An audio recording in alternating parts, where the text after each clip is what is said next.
J'arrive pas à le caler contre. Il rentre pas dedans.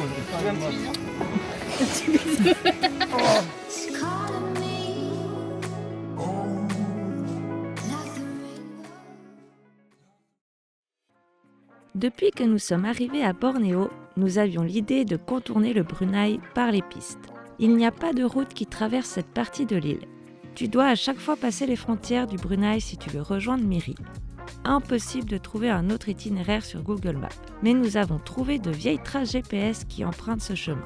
Mais on s'est dit que pourquoi pas de tenter de faire ces 400 ou 500 km dans la jungle à travers des pistes que personne n'utilise en compagnie de nos amis belges.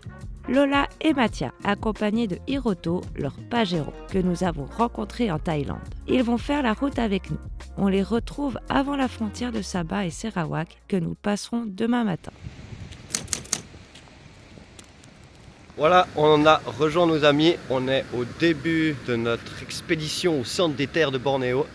On est juste avant Lawas. Du coup on va aller faire des courses, on va aller faire un petit marché, acheter de quoi manger pendant 4-5 jours et après on part direction de Merapat. Juste au début de la piste, on va essayer de trouver des gens qui peuvent nous indiquer un peu le meilleur chemin. On a des tracés GPS, mais vu qu'ils ne sont pas tout récents, on va essayer de demander un peu aux locaux si la piste qu'on va prendre pendant 4 jours, elle est bonne. Et c'est parti pour traverser le centre de Bornéo. Voilà, alors là on est à Lawas, c'est la dernière ville avant la piste. Enfin la piste, on verra, d'abord je crois que c'est une petite route un peu principale et après une piste. On a fait du stock pour 5 ou 6 jours. Normalement on doit en faire 4, mais voilà, histoire qu'on soit large. Il n'y a plus de station pétrole à partir de maintenant. On a environ 500 km de piste à faire et on espère que tout va bien se passer. Notre premier arrêt, ça va être les sources d'eau chaude à Merapat. Donc on a vu qu'il y avait un petit lodge avec des sources d'eau chaude au bord de rivière avec une grande place devant. Du coup on va aller là-bas et on va quémander une place de camping. On espère qu'ils nous acceptent. Je crois que la propriétaire faisait du 4x4, donc on espère que ça se passe bien.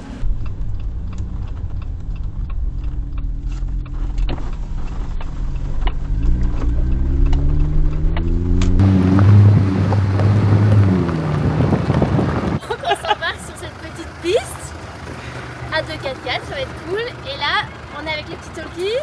Comme ça, pas besoin d'être en ligne et on change la pression des pneus. Comme ça, pas trop de secousses.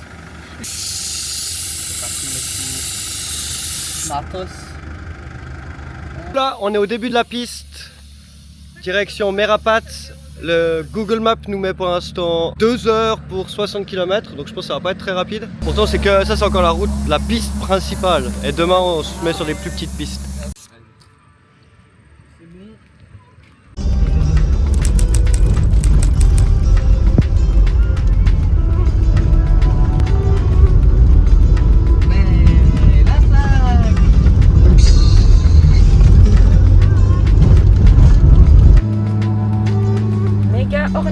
Méga ornière, un peu à gauche. À gauche.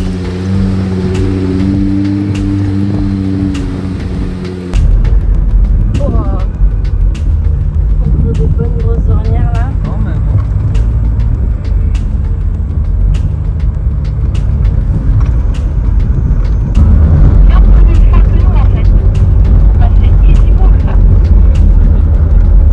Franchement, super cool la balade.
de toute beauté ce paysage. On a une route en béton là-bas. On arrive sur l'autoroute du kiff. Un peu de déforestation sur la droite, des camions sur la gauche.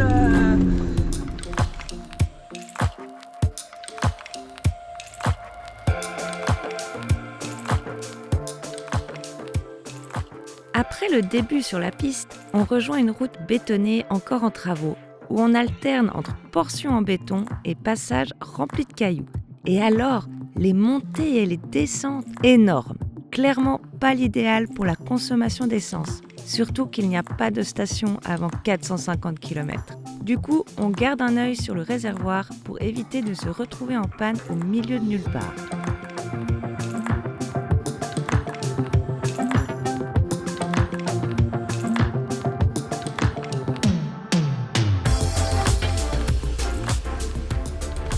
On laisse juste une seconde refroidir le moteur. Ça marche. En tout cas, vous fumez pas.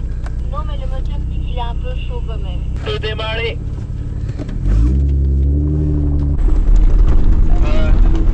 Ah, 2 secondes. Vous démarrez plus? Exactement. Non. Bon, il y avait une bonne petite montée, mais on est arrivé en haut.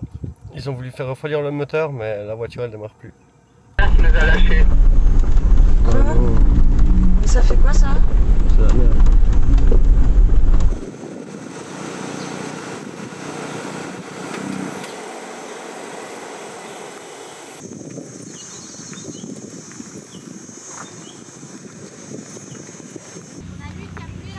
Ah ouais, il y a de l'huile là. Lui qui a coulé On avant. n'a jamais eu d'huile là et on a vraiment beaucoup d'huile. Là, ouais, ça démarque.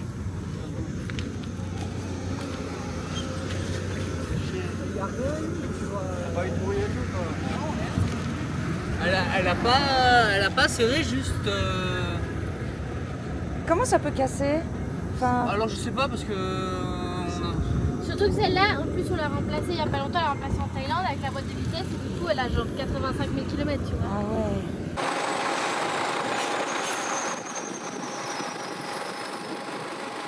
Tu fais le slide. Avis de chantier s'il te plaît.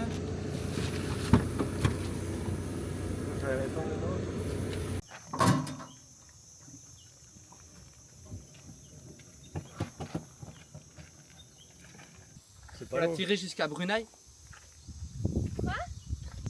Jusque là, ouais, si tu veux dire.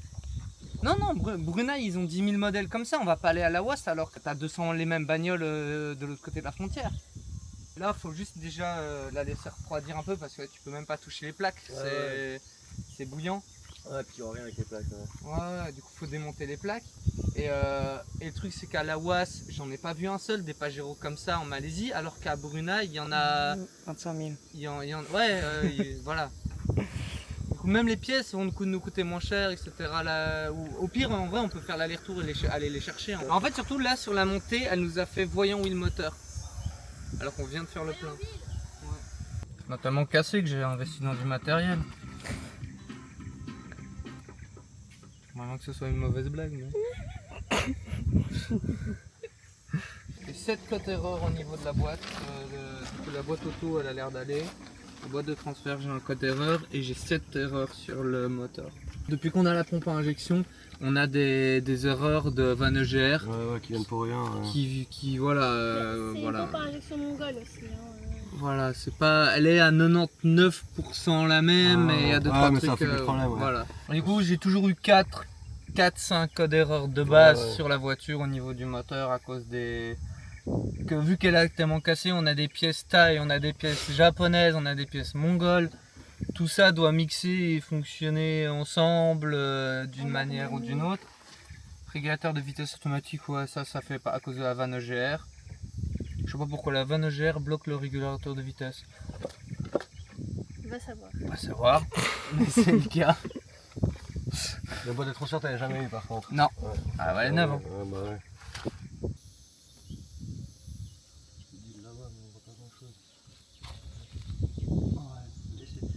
Si on fait un laisser refroidir, après faut regarder les codes d'erreur, tu prends une photo des codes d'erreur, après tu supprimes les codes d'erreur, tu Tu redémarres la voiture, tu regardes ce que ça fait. Et la laisser Toi aussi, refroidir. tu Non, mais Mathias, la laisser refroidir, retirer la plaque, voir un peu à quel point ça a coulé, et voir si on peut identifier d'où ça coule aussi. Le problème c'est qu'elle va plus, elle met plus la première fois. Et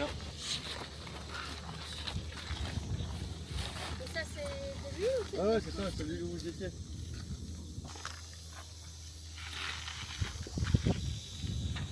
Là, ils ont l'interrupteur mauvais. C'est pas la boîte de transfert. Ouais, le capteur de pression. C'est le deuxième. pas engine, c'est l'autre. Pas, c'est trop chaud. Mathias, j'arrive pas, c'est trop chaud.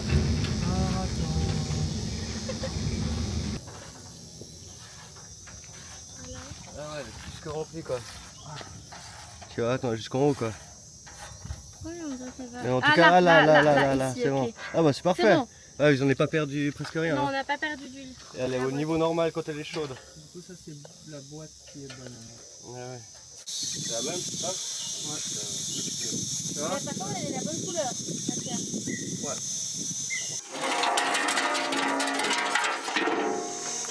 Qu'est-ce que c'est lourd cette histoire. Attention. L'huile rose là, comme ça, c'est l'huile de la boîte de transfert ou de la boîte de vitesse. C'est pas de l'huile moteur. Non. C'est ça. Donc c'est pas que tout ça, c'est pas que de l'huile si tu veux, mais il y en a quand même beaucoup trop pour. C'est pas juste des petites gouttes quoi. Tu Ah vois, ouais. c'est quand même un peu trop. C'est pas 1 litre, c'est clair, mais il y a quand même beaucoup.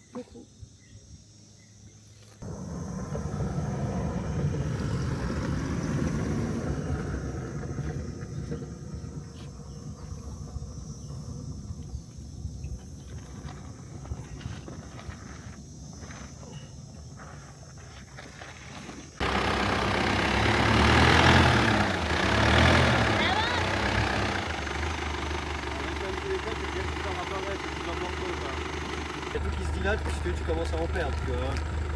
Mais Mathieu, tu sais bien combien de litres d'huile il y a Par là-dedans? contre, ce qui est important, c'est ouais, tout enlever, redémarrer, laisser tourner un moment, tu peux faire 20 mètres, tu réteins, tu redémarres, tu regardes les codes qui réapparaissent.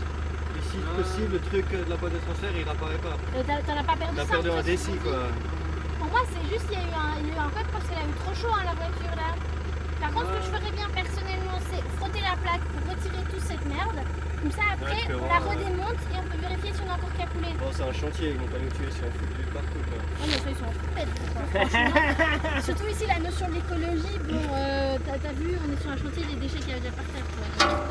Tu vois, ce qui est vraiment liquide, sans terre et tout, ça représente vraiment. Ça représente rien. Ça représente rien du tout. Ça peut être vraiment juste. Tu veux On n'a pas qu'on un sorte la douche? Quelque chose. On a une douche, mais. Ouais, on peut mettre la douche, hein. Ouais, c'est vrai en fait.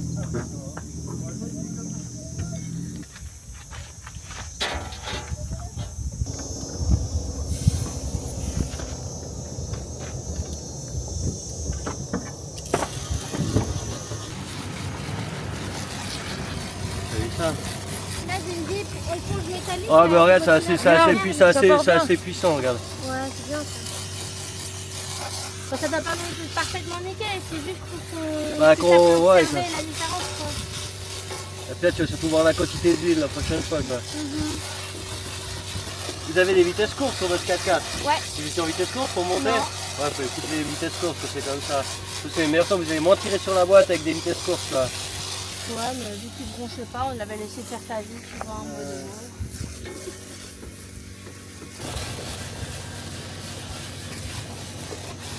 Bon, bah après chaque montée, on se fait 15-20 minutes de pause, d'accord?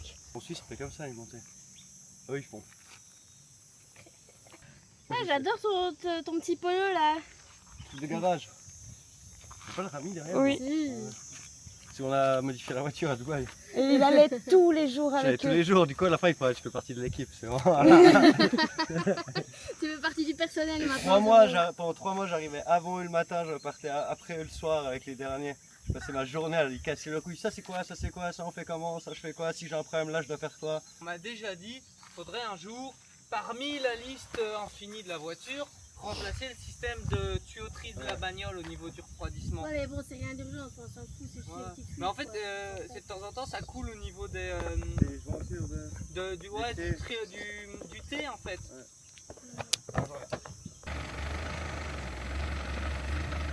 Voir un peu. Ouais.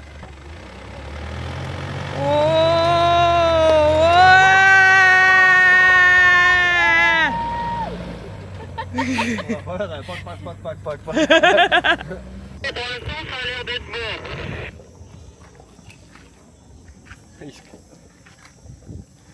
Ouais, ça a l'air de bien rouler. Bye bye. Au revoir. Mais madame et ma plaque.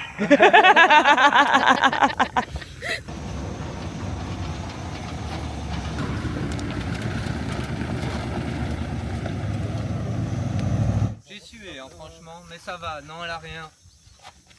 Elle a juste eu méga chaud quoi. Elle a eu crois chaud, qu'elle a eu elle a Les gens, bougé, ils sont morts et puis elle a chaud quoi. Ouais, elle a eu un coup de surchauffe. Ça fait longtemps qu'on n'a pas été faire des montagnes pareilles. Et là, je suis plein fait, j'ai ricane fait, Mhm. eau fait. T'es bien plus lourd, ouais. Ouais, bah on a, Et le plus lourd du plus lourd. on a rajouté 200 kilos.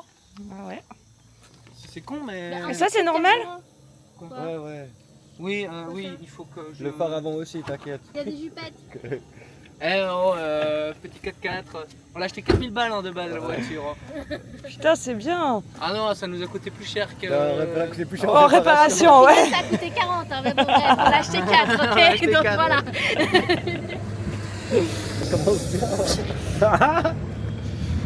Kilomètre numéro 4.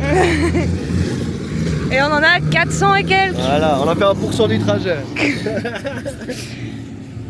Heureusement, on a assez de nourriture pour nous nourrir et Pendant 10 jours. boire pendant 10 jours là. Il n'y aura pas assez en bière. Hein. Ouais, non. T'inquiète, tu peux la faire gratter. Hein. Parce que Ils eux, sont ça me complètement croise pas, cons ces on gens. va s'arrêter. Ils sont complètement débiles de faire ça. Putain, mais c'est une misère. Mais faut mettre ta jambe en dessous, sinon tu l'auras pas. Je le tiens, je te laisse.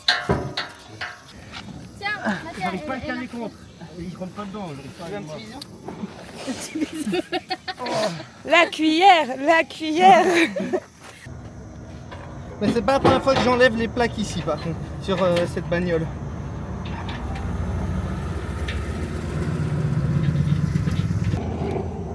Maintenant qu'on est arrêté, on va en profiter.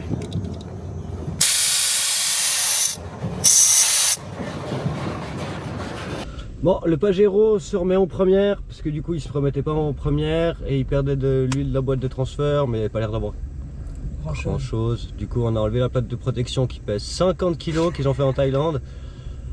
On a tout nettoyé, comme ça là on va faire un petit bout encore et puis on va recontrôler si ça continue de pisser de l'huile dans la plaque de protection. Et puis on espère que... C'était juste un coup de chaud. Parce que, les remorquer la voiture avec les montées, je suis pas sûr que... On va y arriver. C'est notre boîte qui va péter après. On peut tirer pas mal quand même avec la nôtre, non? C'était quoi, 4 tonnes? 2500 kg. Ah, mais on n'arrive pas à la leur. Quoi? Parce qu'elle fait presque 3 tonnes, il a dit. Du coup, on n'arrive pas à la monter, hein. Bah, faut qu'un camion comme ça, il le tire. Elle va faire pipi. Et on est parti.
La route en construction sur laquelle nous roulons est la future Sabah-Sarawak Link Road. Le projet a débuté en 2021, une route qui permet de relier les deux États malaisiens sans passer par Brunei d'ici 2030, ce que nous allons essayer de faire par les pistes durant les prochains jours. Il nous reste une 60aine de kilomètres avant d'arriver aux sources d'eau chaude. Elles nous ont été conseillées par des gens du Defender Club de Brunei que nous avions rencontrés lors de notre séjour dans le Sultanat. La propriétaire des sources d'eau chaude est appelée la Off-Road Queen de l'île. Elle pourra peut-être nous renseigner sur les pistes qui nous attendent les prochains jours.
C'est la dernière descente avant d'arriver aux sources d'eau chaude.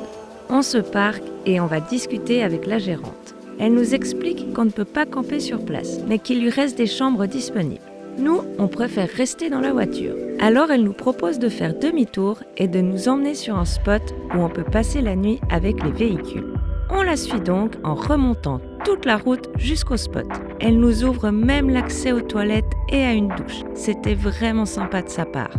Du coup, on décide de garder les sources d'eau chaude pour demain matin avant de reprendre la route. Car aujourd'hui, la journée a été bien chargée. Alors on installe le camp, on se pose tranquillement et on profite simplement de la vue.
On était bien contents de cette première journée, malgré le petit couac avec Hiroto.